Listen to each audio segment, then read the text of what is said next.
Hello everyone. We are starting our third chapter, National Income part.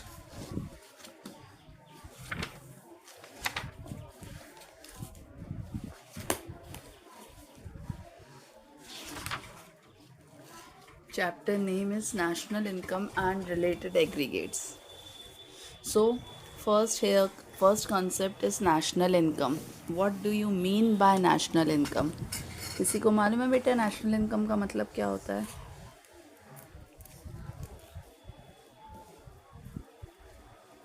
बताओ national income का मतलब क्या होता है? Yes, national income means nation income. Our nation is India.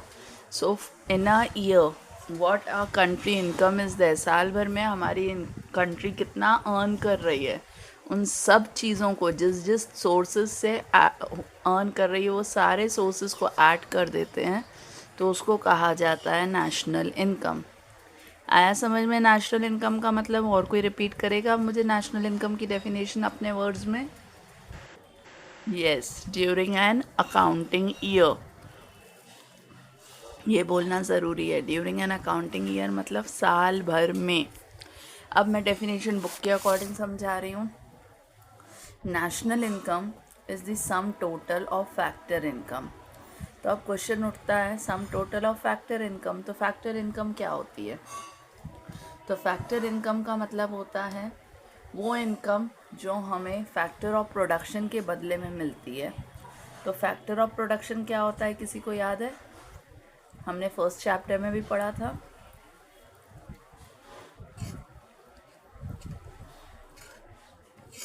Factor of production का मतलब क्या होता है? लैंड, लेबर, कैपिटल और एंटरप्रेन्योरशिप. तो ये सारी चीज़ें हम ओनर को दे देते हैं ऑन अ रेंटल बेसिस. हमने लैंड दिया, वो उसके बदले में हमें क्या देगा? रेंट देगा. हमने कैपिटल दी, उसके बदले में वो हमें क्या देगा? इंटरेस्ट देगा. हम ओनर भी एक हाउस होल्ड है जिसके बदले में हमें प्रॉफिट मिलेगा. और अगर हम उसको सर्विस दे रहे हैं, उसका काम कर रहे हैं, तो वो हमें सैलरी और वेजेस देगा. तो ये चीज़ें जो हम उसको कुछ देते हैं तो उसके बदले में वो हमें पे करता है, तो उन चीज़ों को कहा जाता है फैक्टर इनकम. तो factor income is the reverse cycle of factor of production. जब हम फैक्टर ऑफ प्रोडक्शन किसी ओनर को देते हैं तो he is going to return us something in the form of money. So that what he is returning us in the form of money, that is called factor income for us, because we are getting and factor payment for that person who is paying. तो factor income और factor payment दोनों same चीज़ें होती हैं. जिसको मिलता है उसके लिए इनकम बन जाती है और जो देता है वो पेमेंट बन जाती है. मगर फैक्टर ऑफ प्रोडक्शन के बदले में जो चीज़ें मिलती हैं उसको कहते हैं फैक्टर इनकम. आया समझ में फैक्टर इनकम क्या होता है? फैक्टर ऑफ प्रोडक्शन क्या होता है, मुझे ये बताओ बेटा. फैक्टर ऑफ प्रोडक्शन क्या होता है?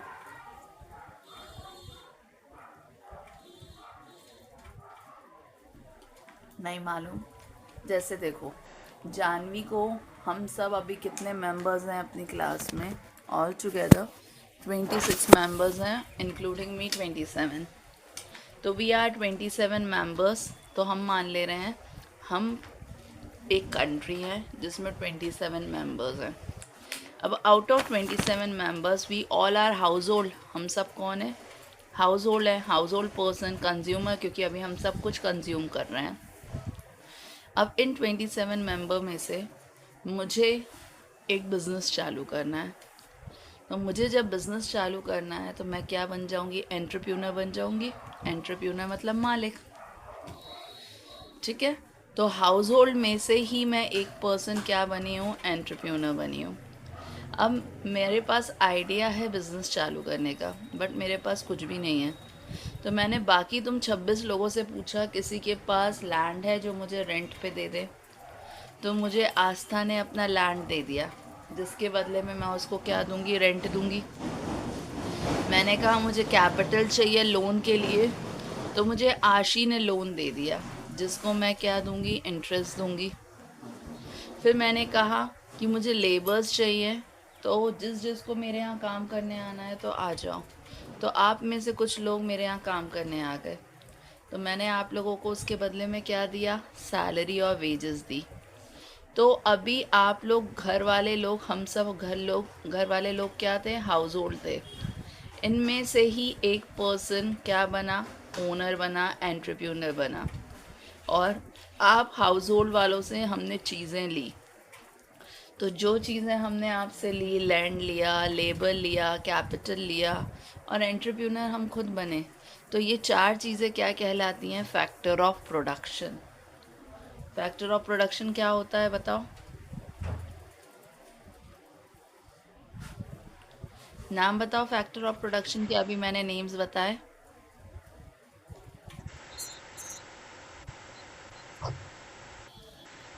कैपिटल।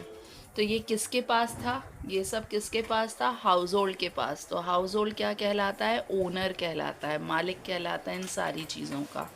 तो अगर कहें who is the owner of factor of production, तो व्हाट इज़ योर आंसर?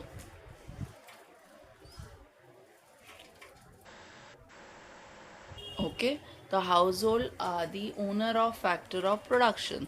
तो हाउस होल्ड ने रेंडर करे आइदर गुड्स दिए हैं या सर्विस दिए हैं। किसको? एंटरप्रेन्योर को। तो एंटरप्रेन्योर ने उसके बदले में क्या दिया है? आपको मनी दी है।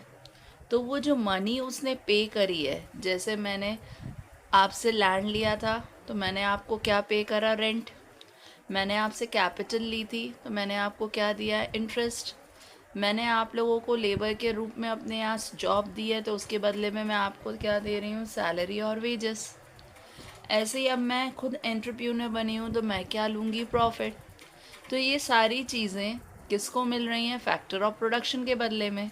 तो फैक्टर ऑफ प्रोडक्शन के बदले में जो पेमेंट करी जाती है, तो मेरे लिए वो क्या बन जाएगी? Factor payment. और आप लोगों को मिल रही है तो वो आप लोगों के लिए क्या बन जाएगी? Factor income. तो फैक्टर पेमेंट और फैक्टर इनकम सेम होती है, but one who pays for him it is factor payment, and one who receive for him it is called a factor income. अब समझ में आया?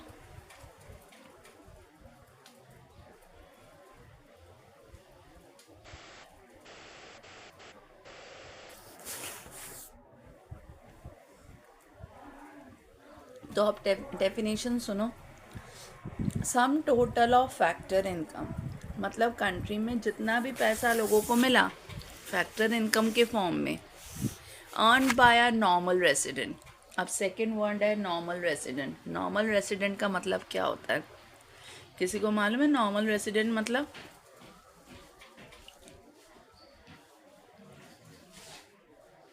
नॉर्मल रेसिडेंट का मतलब क्या होता है?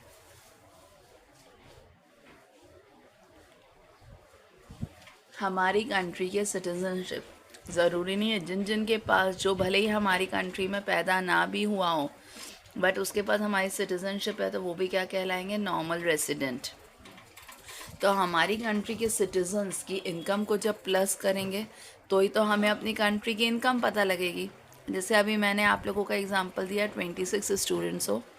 स्कूल में तो बहुत सारे बच्चे हैं, 2000 स्टूडेंट्स हैं, बट अभी 12th की सिटीजनशिप कितनों को मिली है? आप लोगों को मिली है।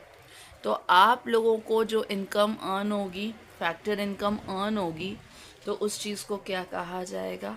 National income.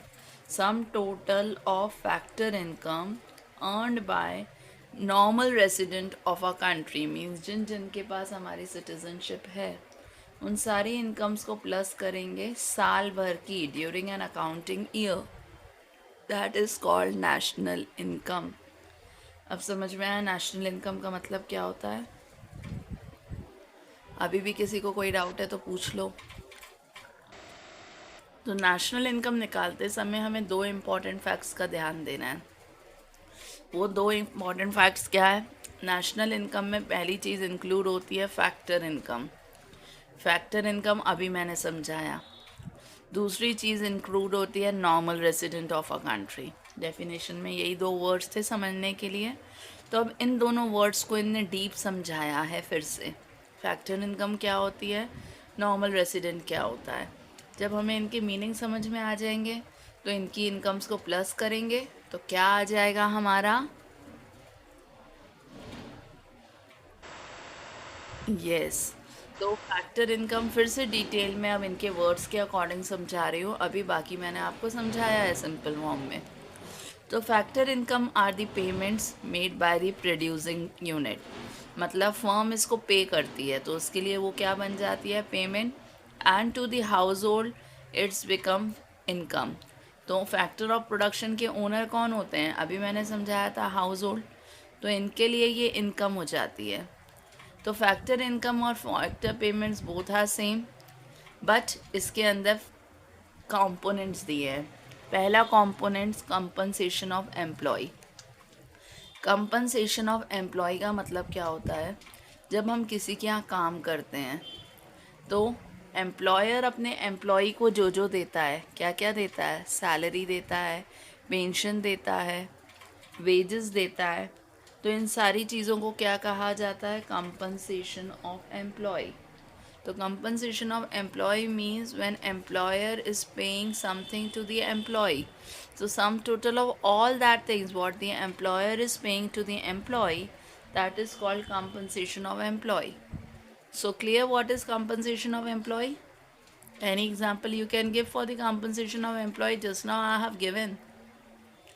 Yes. So it is clear. Employer जो भी employee को देता है उसको हम क्या कहते हैं,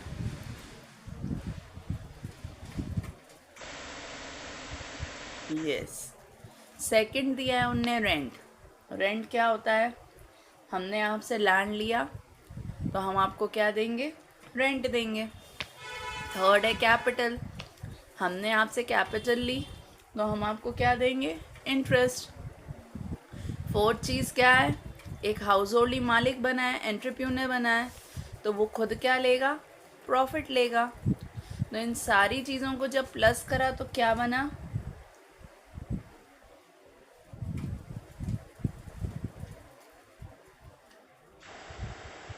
yes.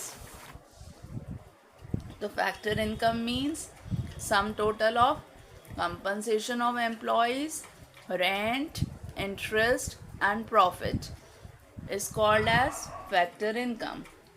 Or factor payment also same definition, sum total of compensation of employees, rent, interest, profit paid by a entrepreneur is called factor payments. तो आ गई अब ये चीज़ समझ में अच्छे से।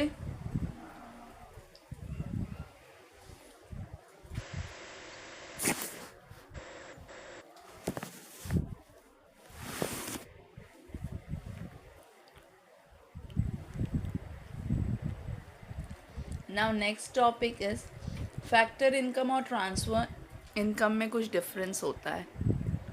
फैक्टर इनकम क्या होता है, जब हमने किसी को कुछ दिया तो उसने हमें कुछ दिया, that means give and take वाली प्रोसेस हुई, ठीक है। तो two sided effect, factor income हमेशा गिव एंड टेक होती है, something we are giving then only something they are giving to us. तो गिव एंड टेक प्रोसेस और two sided process is called factor income. But transfer income is one sided income. जैसे government आपको subsidy दे रही, government आपको scholarship दे रही कि आप अच्छे नंबर से पास हो जाओ तो आपको स्कॉलरशिप मिलेगी, तो उससे गवर्नमेंट को तो कुछ फ़ायदा नहीं हो रहा। गवर्नमेंट ओनली टेक, गवर्नमेंट ने पॉलिसी बनाई है स्कॉलरशिप मिलेगी, सब्सिडी मिलेगी, बट गवर्नमेंट आपसे कुछ नहीं ले रही। तो वन साइडेड इनकम्स जो होती हैं, जैसे आपने किसी को चैरिटी दे दी तो आपने उससे कुछ नहीं लिया, आपने बस खुद उसकी कंडीशन देखकर उसको कुछ चैरिटी दे दी। तो वो चीज़ें डोनेशन, चैरिटी, किसी की हेल्प कर रहे हैं, तो जो इनकम वन साइडेड इनकम होती है, जिसके बदले में हम कुछ पे नहीं करते हैं, ना हम कुछ रिसीव करते हैं, बट हमारे अकॉर्डिंग हम पे कर रहे हैं, तो जो दे रहा है उसके लिए ट्रांसफ़र पेमेंट है और जिसको मिल रही है उसके लिए ट्रांसफ़र इनकम है। तो ये भी सेम होती है, ट्रांसफ़र इनकम और ट्रांसफ़र पेमेंट सेम होती है, but for the person who is getting it is transfer income, and the person who is paying it is transfer payment, and it is not give and take process, it is one sided income. Clear transfer income and factor income difference is clear now.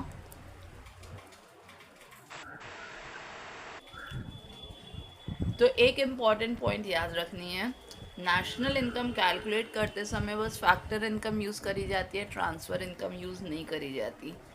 Free में जो मिलता है वो national income calculate करने में use नहीं होता. Give and take process से जो मिलता है वो नेशनल इनकम कैलकुलेट करने में यूज़ होता है. तो क्वेश्चन पूछा जा सकता है, ट्रांसफ़र इनकम क्या नेशनल इनकम के लिए यूज़ होती है? तो no, only factor income is use to calculate national income. Okay, जल्दी से देख लो, अगर कोई डाउट है तो पूछो, नहीं तो फिर नेक्स्ट टॉपिक चालू करूँ. ओके, तो हमारा नेक्स्ट टॉपिक है अब नॉर्मल रेसिडेंट. अभी मैंने कुछ बताया था नॉर्मल रेसिडेंट का मतलब किसी को याद है? ओके, तो something you got. Now more clarify I am doing what is that. Okay, so हमारे इसके अंदर आता है नॉर्मल रेसिडेंट. ज़रूरी नहीं है जो पर्सन यहाँ बॉर्न हुआ है बस उसी को नॉर्मल रेसिडेंट कहेंगे. इंडियन की सिटीज़नशिप बाहर वाले लोग भी अगर हमारी कंट्री में आकर रहने लगते हैं तो उनको भी मिल जाती है. तो कैसे मिलती है वो चीज़ मैं समझा रही हूँ. कौन सी पॉइंट्स होती हैं जिसके अकॉर्डिंग हम कहते हैं कि ये हमारी कंट्री का सिटीज़न बन चुका है. Okay, so now listen it carefully.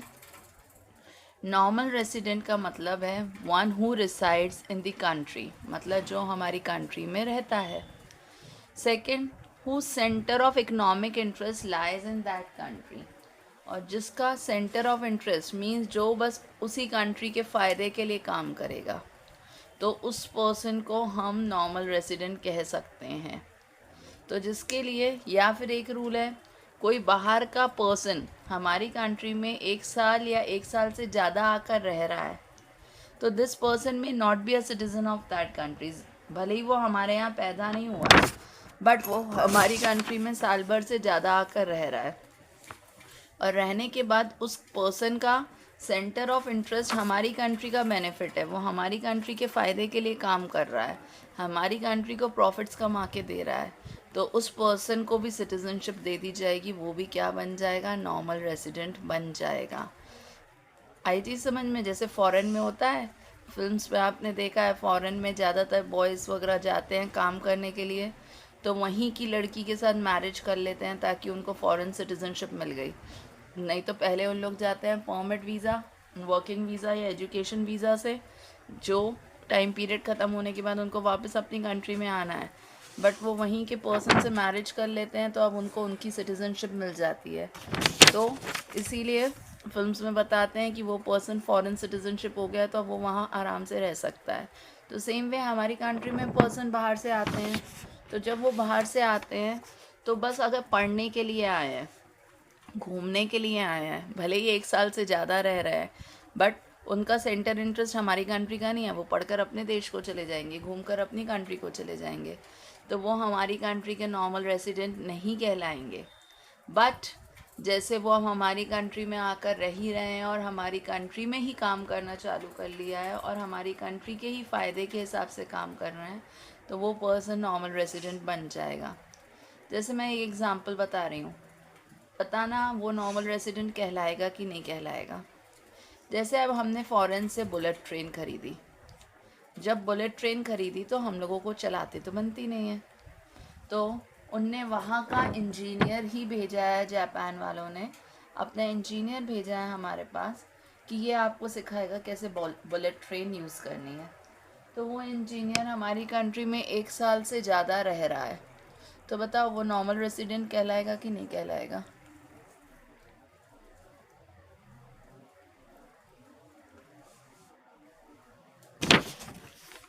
बताइए, कहलाएगा कि क्यों कहलाएगा?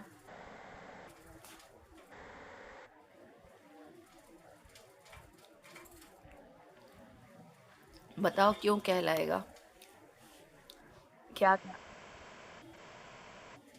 बिकॉज ही वर्कड, हमारी कंट्री में 1 साल से ज़्यादा रह रहा है, बट वो नहीं कहलाएगा, क्योंकि वो अगर हमारी कंट्री में काम कर रहा है तो वो हमारी कंट्री के ऑर्डर पे नहीं आया, जापान वालों ने उनको भेजा है कि आप जाकर देख कर आओ हमारी बुलेट ट्रेन सही तरीके से वर्कआउट कर रही है कि नहीं। तो वो किसके ऑर्डर पे आया है? फॉरेन कंट्री के ऑर्डर पे। काम किसका कर रहा है? फॉरेन कंट्री वालों का ही काम कर रहा है ना, सैलरी फॉरेन कंट्री वाले ही उसको देंगे। तो क्या वो हमारी कंट्री का सिटीजन कहलाएगा? उसका सेंटर इंटरेस्ट हमारी कंट्री का है, तो वो तो इसीलिए वो हमारी कंट्री का नॉर्मल रेसिडेंट नहीं कहलाएगा। आया आप समझ में नॉर्मल रेसिडेंट कैसे कहलाया जाता है?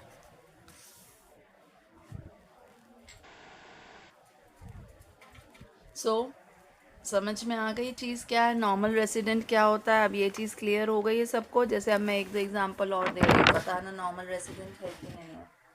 हमारी कंट्री में आप लोग पढ़ने गए हो America,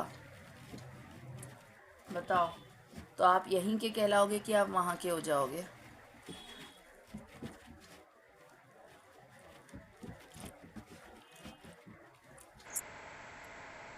Yes. Because you are coming back after the study, you are coming back to your country only.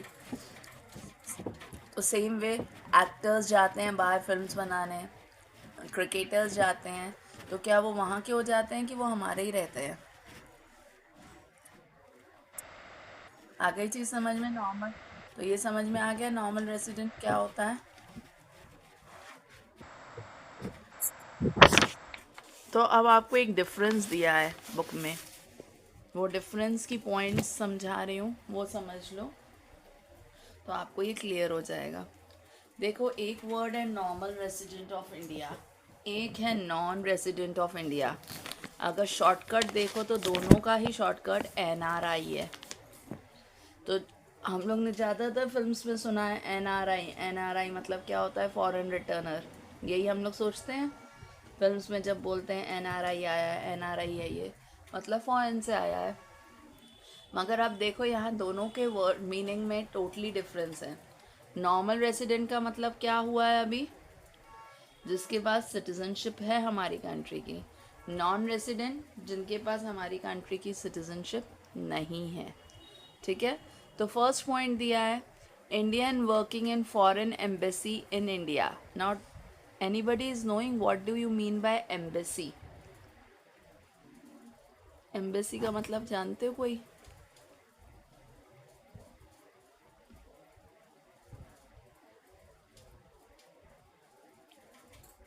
नहीं जानते?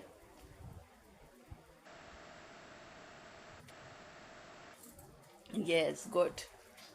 तो हर कंट्री की एम्बेसी, हमारी कंट्री जैसे हमारे इंडिया में बोलो हम लोग कहाँ कहाँ जा सकते हैं, हर नेशन में जा सकते हैं।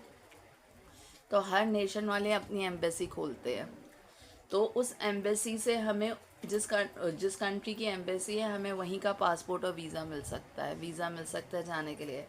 जैसे पाकिस्तान की एम्बेसी होगी तो पाकिस्तान का ही वीज़ा देगी, जापान की एम्बेसी होगी तो जापान का वीज़ा देगी।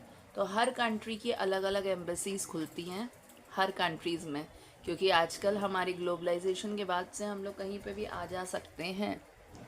तो अब ये एम्बेसी हम कह रहे पाकिस्तान की एम्बेसी इंडिया में है, तो वो पाकिस्तान के लिए काम कर रही है कि इंडिया के लिए काम कर रही है?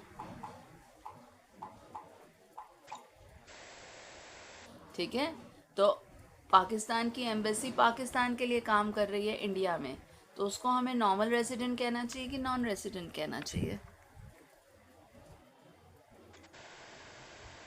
आ गई बात समझ? बट अब हमारी एम्बेसी पाकिस्तान में खुली हुई है, तो वो नॉर्मल रेसिडेंट कहलाएगी कि नॉन रेसिडेंट कहलाएगी हमारे लिए? ये दैट मीन्स कंसेप्ट क्लियर हो गया सबको, आ गया समझ में ये चीज़? तो अगर हमारी एम्बेसी बाहर है तो वो हम उसकी इनकम हमारी इनकम कहलाएगी, इसलिए वो क्या कहलाएगी? Normal resident. बट हमारी कंट्री में फॉरेन की एम्बेसीज खुली हुई है तो वो इनकम हमारी नहीं कहलाएगी, वो उनकी कहलाएगी, इसलिए वो क्या कहलाती है? Non resident. तो first point is clear. Second point is given Indian employed in WHO located in India. WHO सबको मालूम है, वर्ल्ड हेल्थ ऑर्गेनाइजेशन। वहाँ 193 कंट्रीज मेंबर्स हैं। तो उन 193 कंट्रीज में हमारा नेशन भी मेंबर है, ठीक है। तो अगर उस वर्ल्ड हेल्थ ऑर्गेनाइजेशन में हमारा कोई मेंबर काम कर रहा है तो वो नॉर्मल रेसिडेंट कहलाएगा कि नॉन रेसिडेंट कहलाएगा? यस, क्योंकि वो हमारे बेनिफिट के लिए काम कर रहा है, ठीक है। तो वर्ल्ड हेल्थ ऑर्गेनाइजेशन अगर कहीं पे भी खुली है और वो हमारे पर्सन काम कर रहे हैं तो वो हमारा ही कहलाएगा। अब जैसे दूसरी पॉइंट इनने कहा, इंडिया में WHO की ब्रांच खुली है बट उसमें एक फॉरेनर आकर काम कर रहा है, तो वो फॉरेनर हमारा नॉर्मल रेसिडेंट कहलाएगा कि नॉन रेसिडेंट कहलाएगा? यस, बिकॉज वो अपनी कंट्री के लिए काम कर रहा है, ना कि हमारे लिए काम कर रहा है। क्लियर? ऐसे ही IMF, इंटरनेशनल मॉनेटरी फंड, तो ये भी अगर वहाँ पे इंडिया का पर्सन काम कर रहा है तो वो इंडियन कहलाएगा। वहाँ अगर जर्मन का काम कर रहा है तो वो जर्मन कहलाएगा, उसकी ब्रांच कहीं पे भी हो, ठीक है। Ambassador for India in rest of the world, what do you mean by ambassador? ये तो तुम लोग ने सुना हुआ है, बहुत आता है। एम्बेसडरशिप इसको मिल गई, उसको मिल गई, क्रिकेटर्स को, हम सब की मिल गई, विराट कोहली को इसकी मिल गई, सुना हुआ है ना?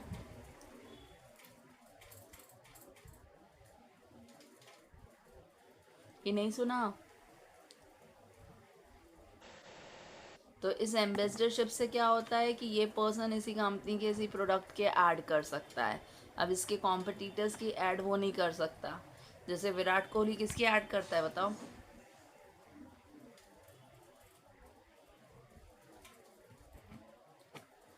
इसलिए ऐसे समझा रही हूँ क्योंकि ये केस स्टडीज बनती हैं रियल लाइफ में, इसलिए चीज़ों की समझा रही हूँ कैसे कैसे बनेंगी क्वेश्चंस। और अभी ही आ गया है नवंबर दिसंबर में जो है, उसमें केस स्टडी के क्वेश्चंस ज़्यादा आने हैं।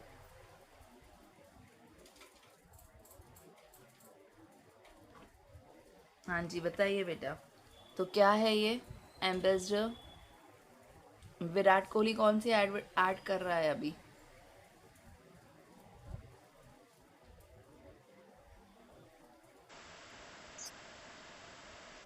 यस। अक्षय किसकी कर रहा है?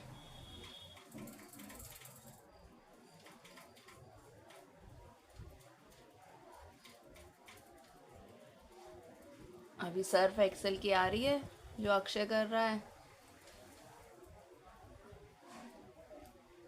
ये एम्बेसडरशिप होती है कि इसकी ऐड फिर यही पर्सन करेगा और इनको बहुत सारे पैसे मिलते हैं इसके लिए। फिर और कोई अभी इन लोग और कोई कंपनी के प्रोडक्ट को फिर नहीं कर सकते हैं। सेम प्रोडक्ट हो जैसे सर्फ, तो अक्षय अब एरियल में जाकर ऐड नहीं कर पाएगा क्योंकि वो अभी सर्फ एक्सेल की ऐड कर रहा है।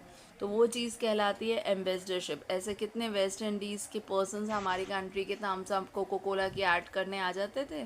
तो वो चीज़ें होती है एम्बेसडरशिप। तो ambassador for India in rest of the world, तो हमारी कंट्री का ambassador rest of the world में कहीं पे भी जाके एम्बेसडरशिप कर रहा है वो इंडिया प्रोडक्ट, तो वो हमारा ही कहलाएगा ना।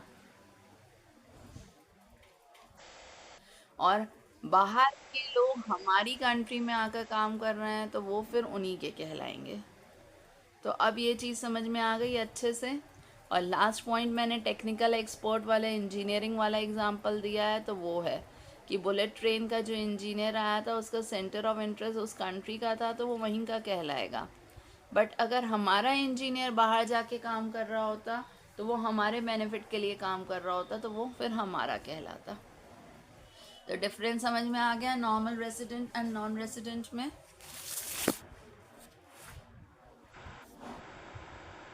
Okay, so today you have to revise till here. Okay, आज यहाँ तक पूरा रिवाइज कर लीजिएगा बेटा। Keep studying.